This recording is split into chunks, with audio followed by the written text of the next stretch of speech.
Hello and good evening to you. Welcome to News 360 and it's live from our news hub here to Desawe in Kanda. My name is Alfredo Kante. And I'm Natalie Fort. Let's get into the headlines for this evening. News 360 Headlines is brought to you by... Street naming and house numbering project appears not to have made expected impact 3 years after its implementation. Tonight we ask, what difference will the National Digital Property and Addressing System make as implementation begins? Also, 13-member Delta Force vigilante group in Kumasi sentenced to a fine of 1,800 Ghana cedis each for conspiracy to commit crime.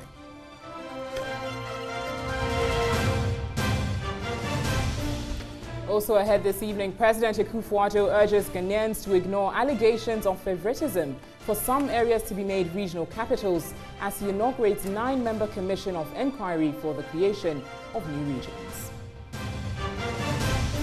And in business tonight, the Business Association for Rural Banks appealed to shareholders and stakeholders to extend the time set for payment of the new minimum capital requirement to December 2022.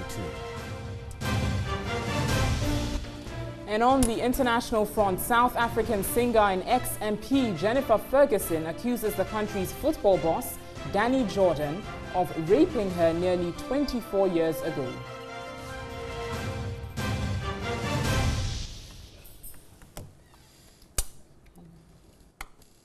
Bringing these stories and more in the next 60 minutes here on News 360. As always, you can join us with the views on our various social media platforms. Our first story this evening, President Kwadwo has urged Ghanaians to ignore alleged demarcation and citing of regional capital after the creation of the new region. Speaking at the inauguration of a 9-member commission of inquiry for the creation of new regions at the Flagstaff House here in Accra, the president noted wider consultations would have to be made before a decision is reached. That I will uphold.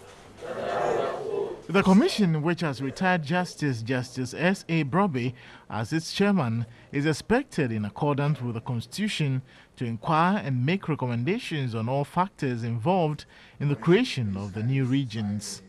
The creation of the new regions, which include the Western North, the Oti region from the Volta region, the Ahafo region out of the Bono Ahafo region, and the Northern region are expected to enhance rapid development. The quest for the creation of new regions is purely demand-driven, since petitions were received by me from the chiefs and peoples of the proposed regions.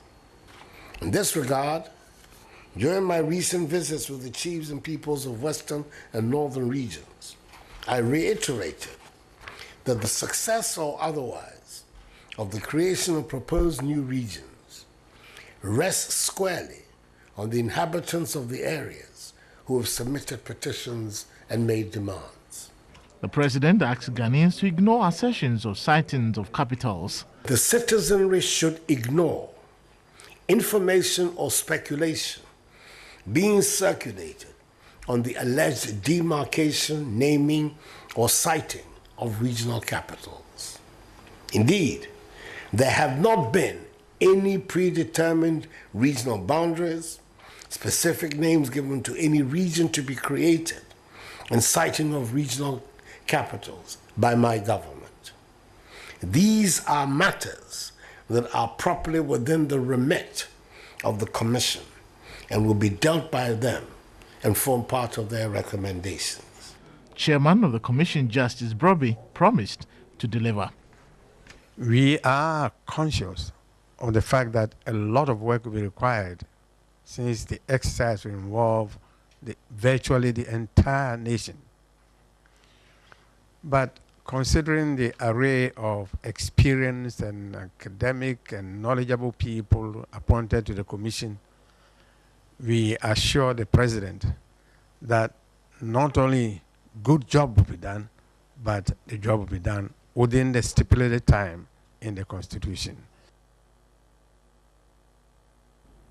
In other news, the 13-member Delta Force vigilante group in Kumasi have been sentenced to a fine of 1,800 Ghana cedi each, or in default serve 12 months in jail.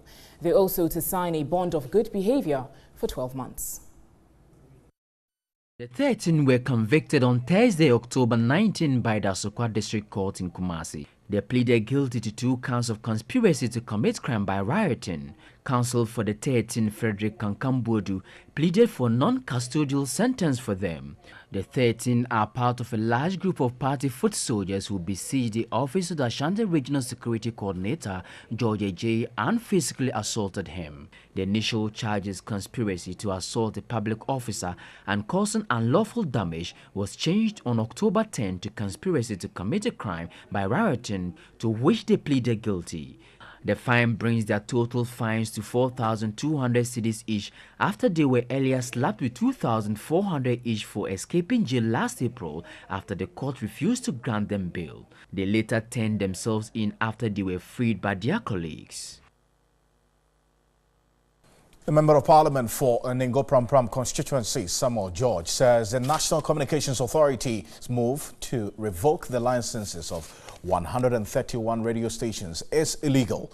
He argues the NCA's failure to seek approval from Parliament for its schedule of penalty to the radio stations is a complete disregard for the law. Minister of Communications Esla Owusu Ekufu was in Parliament to make a statement on the revoking of some radio station licenses. It's unfortunate and indeed sad to suggest that adherence to the law is a threat to media plurality, or that implementing regulatory provisions to manage spectrum can be equated to Nazism. That might make for a good soundbite, but is certainly deficient in logic and good sense. But MP for Ingoprom, Somemore George, disagreed with the minister. I put it on record that the NCA failed to come before this August House in 2015 to approve their schedule of penalties, and that the schedule of penalties as used by the NCA in imposing this charge did not come before this August House of Parliament. And as such, the NCA is carrying out and perpetuating an illegality which this House must stop. He said most of the radio stations are community-based and are not commercially viable to be able to pay the 10,000 cedis fine that had been slapped on them. Today, the President has taken a position that we should monetize free speech. Right, Honorable Speaker, if the NCA knew that these media houses have failed to renew their licenses for 5 years, for 10 years, and they keep paying their yearly renewal fees, why did the NCA not refuse the yearly renewal and say that until you pay your license regulation fees, you will not be given a yearly renewal? The communications minister had indicated there was so much lawlessness in the country and a need to sanitize the system with the media inclusive. We must acknowledge and applaud the NCA for having the guts to take this decision. Ghana will work again if we all play our parts and abide by the rules. The NCA should focus on multinationals who repatriate their profits and leave Ghanaian businesses that employ our citizens, and not kill them and take them out. Suggest that Ghana is working. It could be working in a reverse gear. And so we need to be very careful about in what gear Ghana is working in. But we cannot sit here as representatives of the people and be told Ghana is working in a reverse gear, and we say yeah, when our people and their livelihoods are challenged. Deputy Minister of Finance, Kwadwo Kwarteng, says the removal of taxes on domestic flights has led to the reduction of fares. He was answering questions on the floor of Parliament. MP for Adaklu had asked the minister how much revenue had been lost so far since the abolition of VAT on domestic airline tickets and what the economic impact had been. The deputy minister said passengers who used the domestic flight had increased from 146,831 in the first 9 months of 2016 to 184,772 same period in 2017. He attributed the 26% increase to the removal of taxes on domestic flights. I would like to know how these reasons he has given has resulted in a reduction in fares that passengers pay which then can be attributed directly to the reason why the numbers have increased. After the implementation of the policy, our Revenue Policy Division actually went out to confirm that the reduction by the VAT rate had reflected in the fares. Other MPs challenged the figures of the Deputy Minister. If we are currently doing 184,772, and we claim that it's as a result of a removal of the tax component, would the minister agree that based on the figure from the Ghana Airport Company Limited, which is the official company that keeps these figures, we are rather seeing a retrogression in the usage in terms of the absolute figure? I am at a loss as to how anybody can look at this as a retrogression. It is an improvement. May the minister inform this honorable house the percentage of reduction. The reduction of the contribution of VAT was 17.5% of the face value. So, Mr. Speaker, for anybody to come back and to ask what the percentage is to ask for information that is already available in public domain. Let's stay with this. If anybody wants.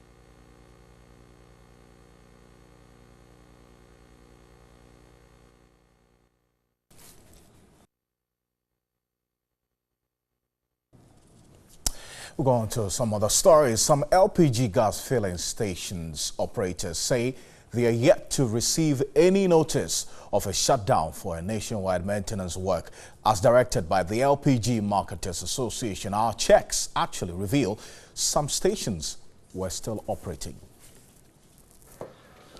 The LPG Marketing Companies Association served notice of shutting down all LPG stations across the country from Wednesday to undertake what they describe as a major maintenance work nationwide.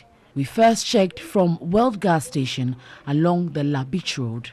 Here, 15,000 kilograms of gas was available to customers.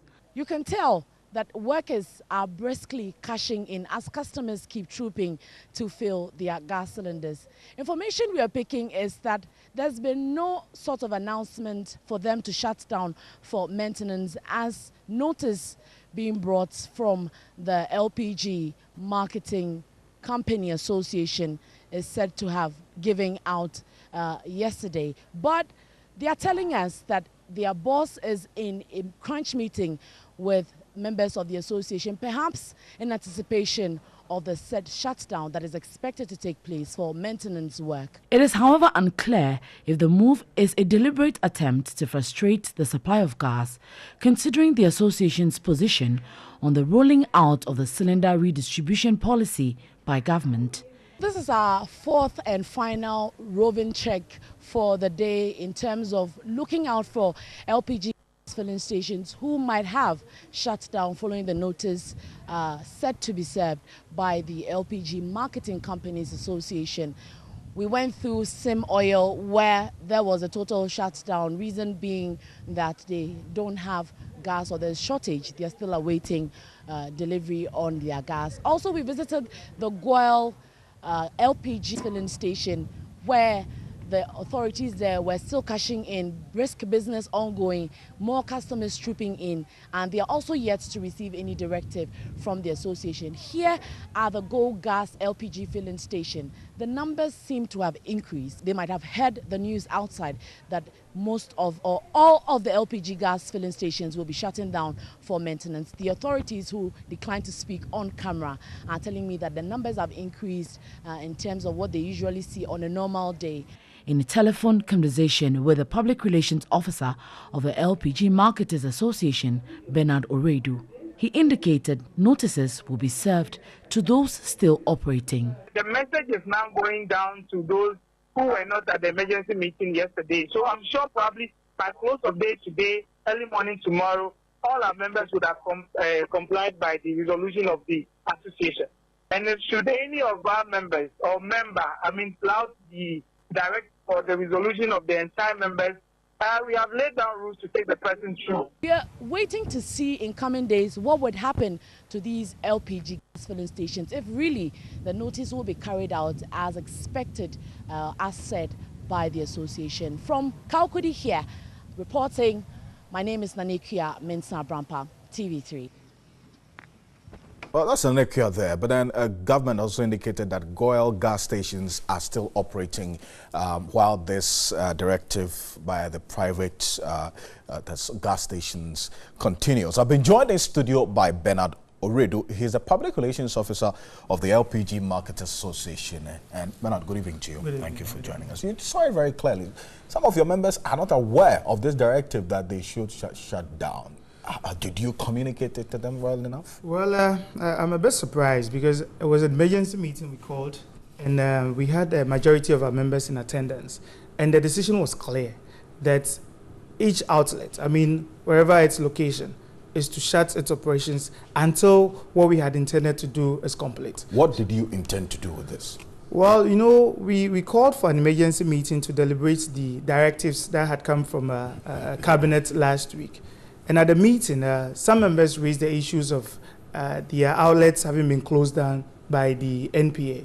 So we were a bit surprised because usually when they close the outlets down, we're supposed to be put in a know, probably some notifications as to their findings and all, but we had not received anything like that. So we took the decision, all members, that then we would constitute a technical committee of ourselves that would have to go to every outlet in the country to do what we call internal scrutiny and maintenance, so that in the event MPA comes, they would have probably complied with almost all the measures that the MPA used as a tool to close the other outlets down. So it was a decision we took as an association, and we expected maximum compliance. But it appears that there is no maximum compliance. Some of them have defied your orders and are selling.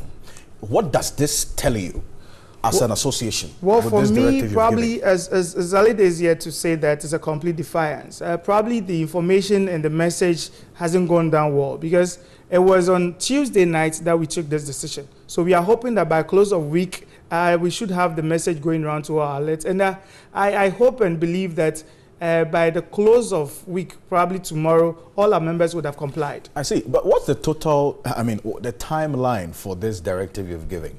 How long are they supposed to shut down? Well, it's a technical audit. And after the constitution of the technical body, we never give them timelines because it's a technical issue and there was no way we could put timelines on their work as well. So we gave them a free hand, but we added that in the interest of the Ghanaian public, they should make sure that they finish with their mandate as soon as practicable. As soon as practicable, but you're also saying it is indefinite. I mean, how logical is it? I mean, I'm putting myself in the shoes of an LPG gas station owner who is your member. And you are telling me that I should shut down my operations indefinitely until whatever time the process is over, and I'm going to be losing money. I'm in business, remember? I'm going to be losing money on a daily basis as I'm shutting down now. And are you going to pay for that? You see, the measure we took as for our own benefit and as for the benefit of the Ghanaian populace as well, because it is issue of integrity with our installation. And we believe that safety should be paramount. And that it was in the interest of every Ghanaian that when you visit our outlet, you are safe, you could just have your LPG go in peace. So it was issue of safety over probably people having access. And we thought it was prudent to go with the safety issues. But people are still selling. I can say for a fact, even today, some places that we visited on the beach road and some other places. I mean, is this not just a clear knee-jerk response to what government is doing? In clear defiance of the public sentiments about what happened at the atomic junction? Well, I've heard people make such arguments, and what I tell them is a situation happened and we need to learn and move forward. So it could so happen that we've learned some lessons from the occurrence on last Saturday, and we believe that we have found some ways to help improve our businesses. It is not to spite probably cabinet for the directive they brought in respect of our operations. For that, we've made our stand known to cabinet. Did you consider the consumer, the ordinary Ghanaian watching me now, and the impact that this will have on homes right now? People are even complaining they don't have gas. We did, because you see, you need to also appreciate the fact that we are retailers and consumers as well. So whatever the ordinary citizen goes through, we go through the same thing as well. But we thought the timing was right. We thought it was quite prudent because, you see, what we were learning was that should the MPA come closing you down, it comes with fines and penalties, okay? And we expected that in the usual fashion, there should be some recourse to us as to the reasons for shutting over 31 outlets down. So we had to learn the reasons from the members whose stations had been shut down. So we thought it was prudent that on our own, we constitute a technical committee to do the audit even before they come. Because when MPA closes our outlet down, it has issues with integrity with our operations. So we thought it was quite prudent to do such technical audit on our own. Are you sabotaging and blackmailing government? It wouldn't be something we would do as ordinary citizens who want to see progress of governments, who want to see the improvement in our businesses. We thought that for public safety and for the integrity of our business, we needed to take such action. Bernard, thank you. Since it's indefinite, I just hope you finish early enough. But let me add that we've had some consultations with the Energy Minister, and as we speak, our members are in emergency meeting, and whatever the outcome, we'll let Ghanaians know by tomorrow morning. By tomorrow morning? Yes, yes. I hope it is positive, but thank you. Thank you for having me. Bernard Addo is a public relations officer of the LPG Marketers Association of Ghana. Away from that, the street naming and house numbering project appears not to have made the expected impact 3 years after its implementation.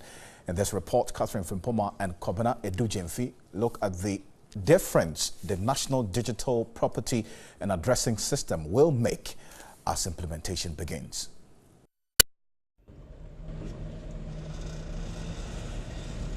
Years back, property in well-structured communities like government-owned estates were easily identifiable with its unique numbers. This made it easier for postal systems to work effectively. And to date, these numbers are still evident in areas like Roman Ridge in Accra.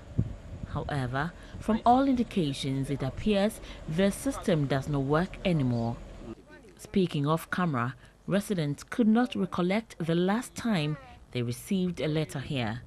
The country has had issues with its address system after 1974, when a comprehensive address and postal system was developed. People still used landmarks to give directions and property locations. In 2014, the street naming and house numbering project sought to address these challenges that people faced in giving directions and also accessing certain places in the country. 3 years on, we are here at the Kwakuranya Street in Accra to find out from residents how easy or otherwise it is to give directions using these street names. You live at Labadi. Yes. Okay, so direct me to your house in Labadi. Okay. From here to Labadi town, if you walk, you take police station street. After the police station street, on your right, see a rough road, going to the court building. My house is by there, just close to that place. Street created, which we are not familiar to, no one is familiar to, though it is there after they completed the road and they put the street there. So actually, this we are not really familiar to it. Charles Isiam works with a private delivery organization as a dispatch rider.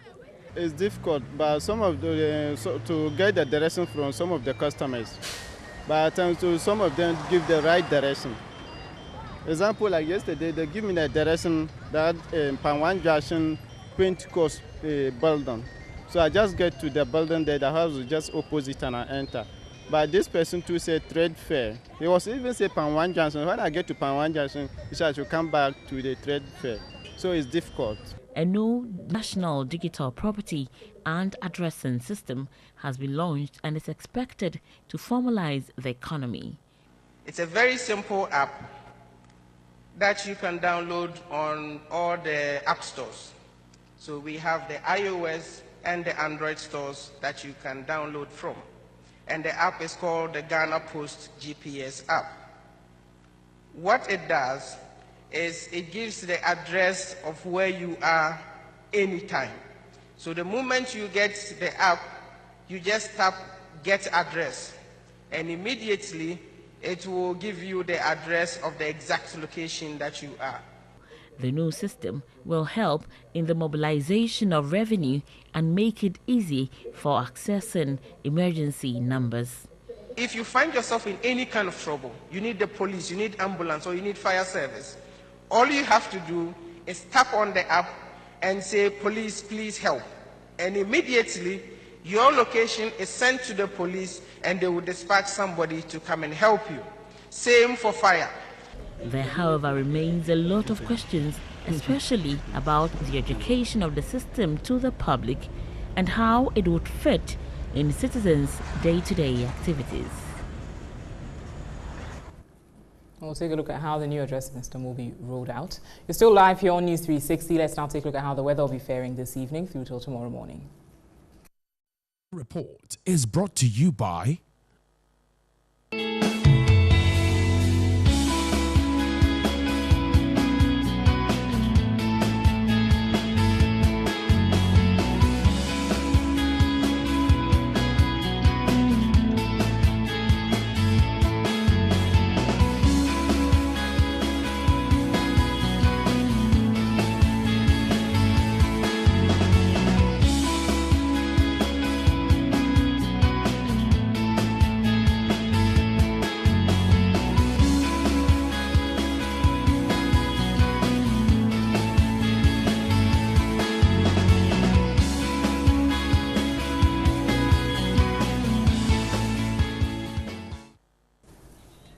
We're watching News 360 from the News Hub at Adisawe Kanda. We've got some business news for you in a few moments' time. Stay with us.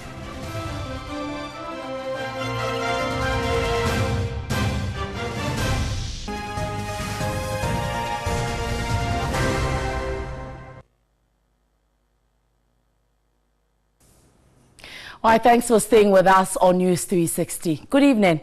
My name is Nana Addo. It's time for us to give you the latest in the world of business. Starting with tonight, the Association for Rural Banks is appealing to stakeholders to extend the time set for payment of the new minimum capital requirement to December 2022 to enable rural banks raise the amount.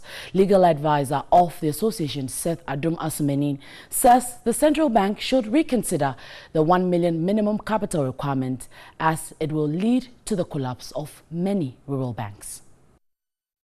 Rural and community banks had a minimum capital requirement of 300,000 cedis in December 2015. This figure again increased to 500,000 cedis in 2016. Some rural banks still have arrears to settle for the old minimum capital requirement. Some of the rural banks have not been able to meet the 300,000 Ghana cedis minimum capital, which they should have had by end of December 2015. So if they have not been able to have 300,000 by 2015, 500,000 by 2016, how do we expect them to have 1 million Ghana cedis by the end of December 2017? Legal advisor to the Association of Rural Banks, Seth Adom Asumenin, has also suggested the one-size-fits-all approach adopted by the Bank of Ghana is not favorable. When you come to the 10 regions of Ghana, you realize that not all the regions are equally endowed when we come to economic activity. No matter what we do, no matter how many years the Bank of Ghana says, many of them may never reach there. He said a possible extension of the time to raise the 1 million cedis minimum capital required should be considered. We are appealing to the authorities, the stakeholders, that they should consider the rural setting and have in view figures that the rural community banks in those settings can accommodate and to remain viable. If the Bank of Ghana insists that the 1 million cedi minimum should operate, it should give us time. A period of 5 years from now will be reasonable. The association says the culture of rural communities has also halted the options of measures of rural and community banks. Now, research by the Mani Center for Policy and Education has revealed Ghana has not maximized her gains from its free trade agreements. The research, which analyzed growth trends of Ghana's trade flows with the EPA, AGOA, and within ECOWAS, showed an average trade balance deficit. The research, which tracked Ghana's trade trend with the EU from 2006 to 2016, showed that Ghana maintained a negative trade balance, except in 2011, when she had a trade surplus of 555 million euros due to its export of crude oil. In terms of trade balance, Ghana has not performed as well as Cote d'Ivoire, who maintained a positive trade balance throughout the period, with an average trade surplus of 1.4 million euros. Ghana also performed below the West African average deficit of 134 million euros. Ghana's trade with the United States through the AGOA also revealed a trade deficit. While Ghana exported $309 million worth of goods to the US, it imported $887 million from the US, generating a trade deficit of $578 million.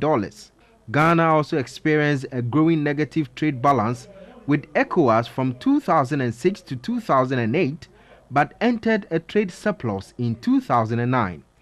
Policy and research analyst at Imani Ghana, Anita Nkrumah, said, given that Ghana has a much stronger import than Ivory Coast, there is the need for her to step up its export. It would be great if we are able to standardize these standards that we comply to when we take products outside. We bring those standards within the local markets. It will help the exporters to better meet international standards, and will also encourage new entrants into the export business. She said Ghana must increase the participation of target groups during key trade policy formulation and implementation. The results of the policies will be solution-driven and will address specific challenges. We are asking for strict monitoring and evaluation of the policy. Now, in insurance, the sector contributes a little over 1% to the gross domestic product of the country. Now, this has been blamed mainly on low patronage of insurance schemes, as well as the low level of insurance literacy in the country. According to the latest Oxford Business Group report, the value of the country's insurance market is projected to reach $600 million in 2018 from $400 million in 2014, based on a projected annual growth rate of 8.5%. The report also said Ghana has the highest potential for growth in insurance premiums, with the least risk in sub-Saharan Africa. Measured as a percentage of GDP, insurance penetration currently remains below 2%. This, experts say, is worrying. The Ghana Insurers Association, GIA, has held the first ever National General Insurance Conference in Accra. President of the GIA, Aretha Abrefiduku, maintained adopting self-regulation will minimize excessive external regulation. There are certain things we can do ourselves, and then on top of that, external regulation to buffer that. But that hasn't been so. So hence, that's why we're looking at self-regulation, how to improve on our self-regulation, so as to minimize the external regulation. Insurance expert and CEO of ICIA Lion General Insurance of Kenya, Stephen Oluch, urged insurance companies to adopt innovation to win the trust of the public. Our people tend to have a very negative perception of insurance companies, and that misperception is driven by poor record of settlement of claims. So if we do the right things, for our people, by living up to our obligations, we will get a better uptake. The Commissioner of the National Insurance Commission, Justice Yaofori, lauded the GIA for the move, adding this will make the job of the regulator easy. So what we are looking for is to encourage a lot of insurance companies to look into areas like micro-insurance, agric insurance, and the others. Since the low-income population is high, we think that if we are able to promote micro-insurance, it will actually increase insurance penetration. Vice President has directed the Registrar General to link its automated system to the district assemblies to allow the tracking of building permits. The system, when fully linked to the district assemblies, according to Dr. Mahamudu Bawumia, would assist government to also track revenue generation and reduce corruption. Dr. Mahamudu Bawumia gave the directive at the official launch of the electronic certificate, e-certificate, for the Registrar General in Accra. In 2004, government automated portions of the operations of the Registrar General, while the rest of its operations were manually conducted. But it created a lot of delays at the registry, which affected more than 12,944 business-oriented Ghanaians who wanted to register their companies. But the situation could not improve until 2017, when government decided to fully automate operations of the Registrar General. It has now finished with a full automation called e-certificate platform. This allows businesses to instantly receive their certificate of incorporation and commencement for their businesses.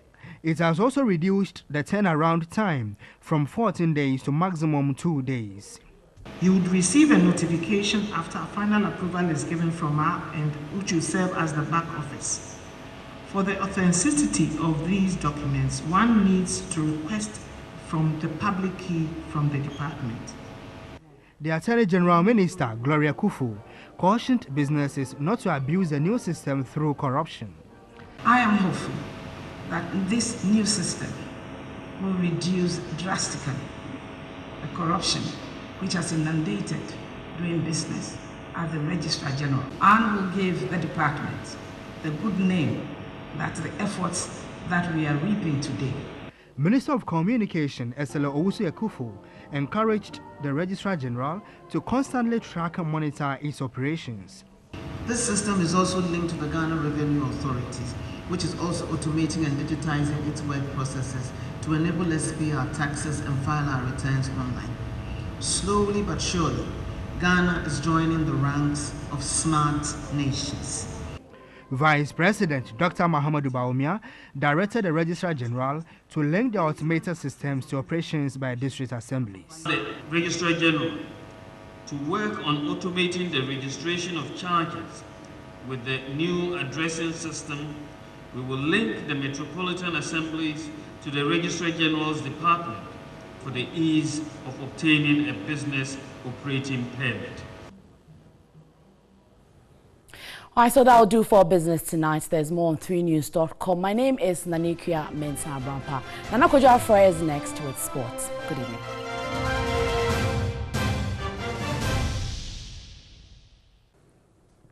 Good evening and welcome back to News 360 here on TV3. My name is Nana Addo with a sports update. Let's get into the details now. The Professional League Board has shut down suggestions by some clubs to postpone the final round of league matches this weekend until all outstanding disciplinary cases are cleared. Some clubs wanted a hold on the league until at least 4 cases with a bearing on which teams will be relegated are resolved, but the PLB kicked against that proposal. Instead, it has decided the games must go ahead this weekend and let any adjustment take place depending on the outcome of the cases. Some of those cases involve Accra Great Olympics and Liberty Professionals, who are part of a mighty relegation scrap this weekend.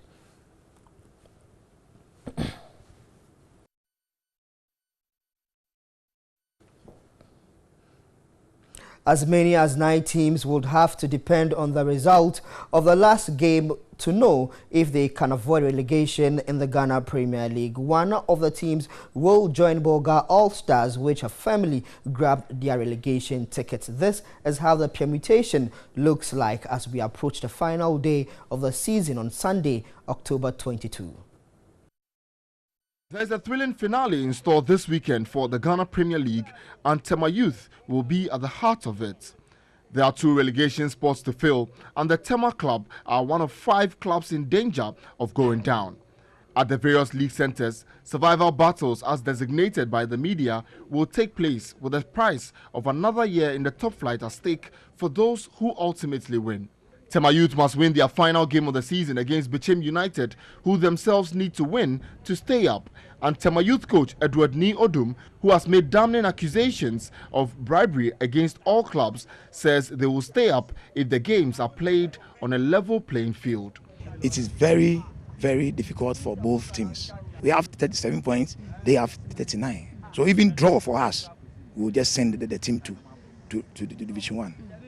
So we need win at all costs. So we are going all out. But if friends and chronics should not come into this week matches, Tema Youth will stay. Fair games have never been played since 2-3 weeks ago. Scores, people said this will happen, it's happened. Odum has been strong in his criticism of referees and club owners this season and is not holding up much hope for whether the league will pass its integrity test on Sunday, with relegation places at stake and so many clubs piled into the dogfight. Coaches have done their best. If club or officials will stop influencing referees, the referees should come and handle the match as they have been taught, so that fair play, the ground will be flat, so that coaches too must work. Discipline and fairness is the key.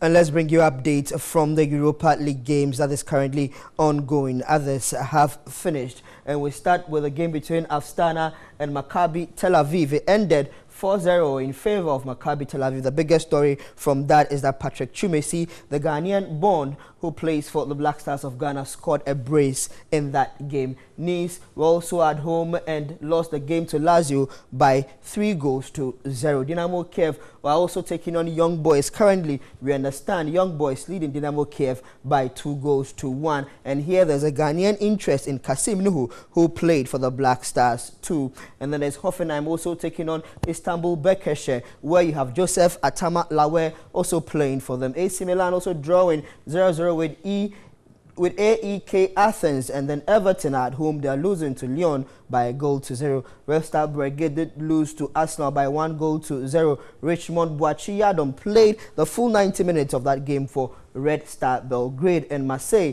also leading Victoria Gomeres by 2-1. Now let's do some other sports news here. This time around we'll focus on boxing, and undefeated cruiserweight Brahima Kamoko, aka Bukom Banku, is predicting a 4th round knockout ahead of his epic contest against undefeated super middleweight Basti Samir. But Basti insists he will teach him a lesson and retire him from active boxing. They both spoke to Nana Addo during their media workout and fans interaction at the Bukom Boxing Arena in Accra.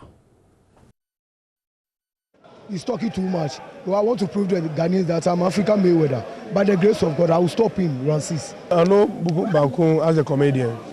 I don't know him as a fighter. So I'm here to prove to Ghanaians that boxing is a gentleman. I'm here to take the crown from him. The Bukom Boxing Arena was charged as the two boxers made their way to the venue.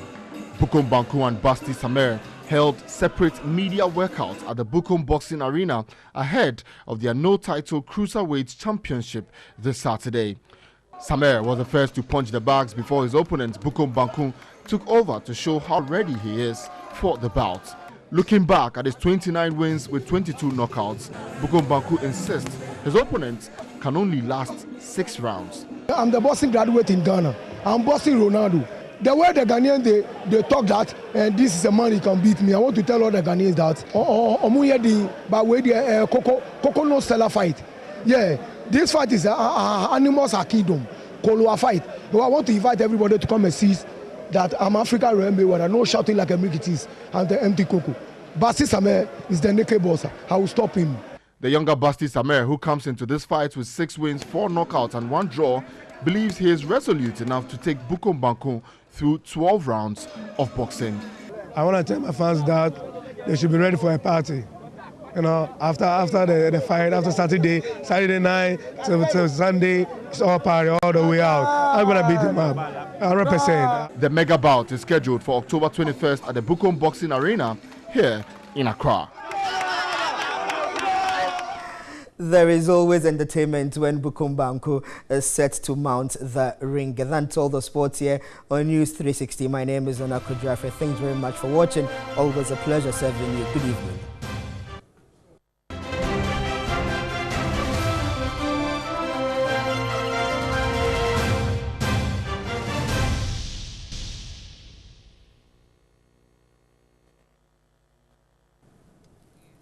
Let's go to some more stories. Now, health experts say 1 in 8 women might develop breast cancer in their lifetime, and disease outcomes will depend on early detection and treatment. At a breast cancer awareness organized by Media General Project Director at Cancer Connect Ghana, Gloria Youngson, encouraged women to undergo clinical breast examinations yearly.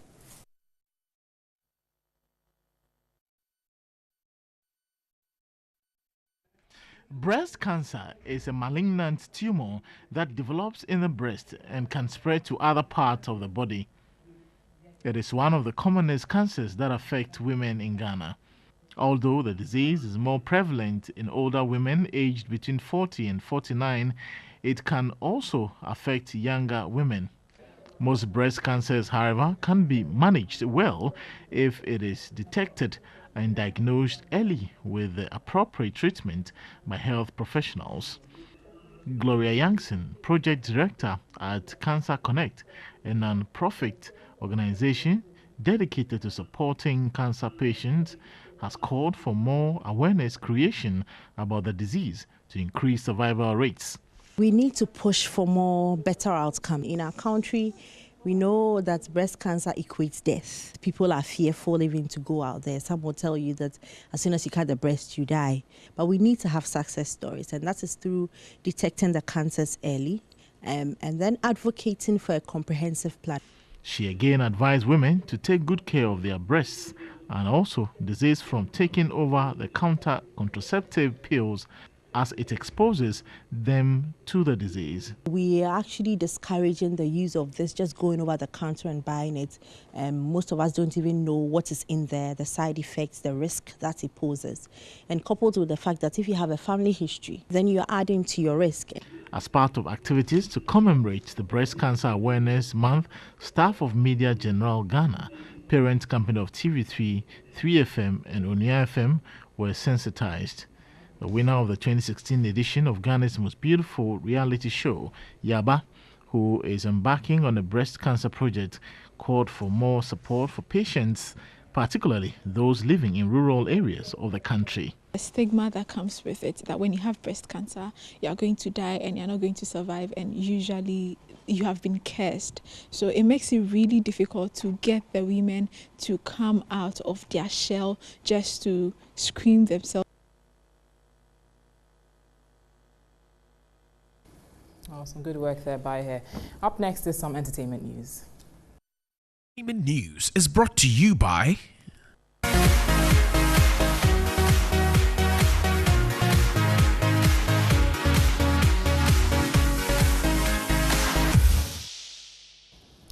In entertainment news this evening, veteran musician and former president of the Musicians Union of Ghana, Alhaji Sidiku Buhari, wants a National Museum of Music Works established.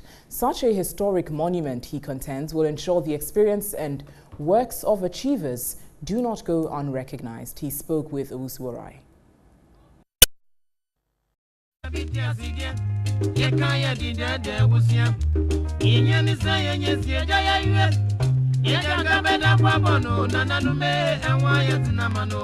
Archiving the works of trailblazers in the art and entertainment fraternity could be a crucial step in preserving history.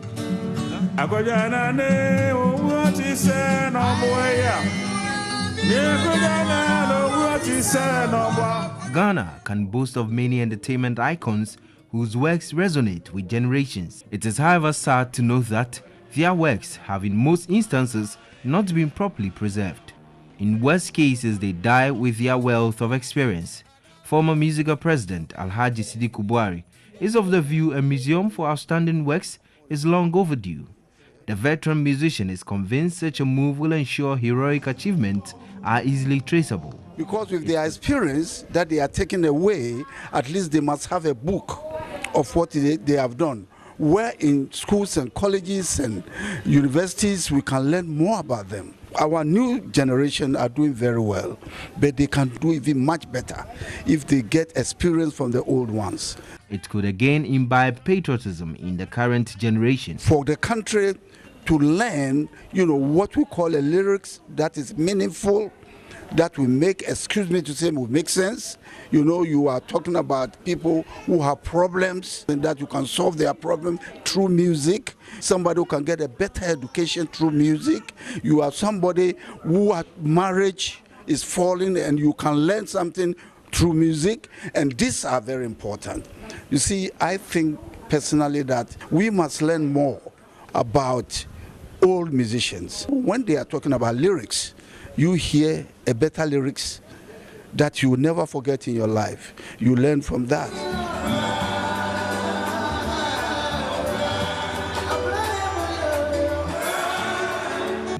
Chairman of the Ghana Music Rights Organization, GAMRO, Rex Omar, deems the proposal appropriate, but thinks it should be widened to capture personalities in other art forms. Either Music Hall of Fame or something that will actually let the upcoming generation know who did what. In terms of even growing the industry, the practicing musicians, the academia, the politics aspect of it, everything. We should have a history as to who did what at what certain time, so that the future generation will know who brought this industry to where it is.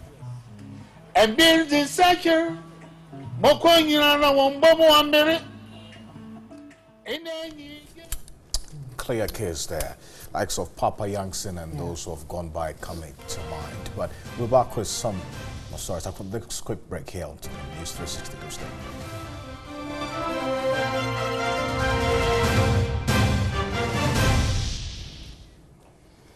And that brings us to the end of News 360 this evening. Thanks so much for your time. We're live from the News Hub at Adisowe Kanda. I'm Natalie Fort.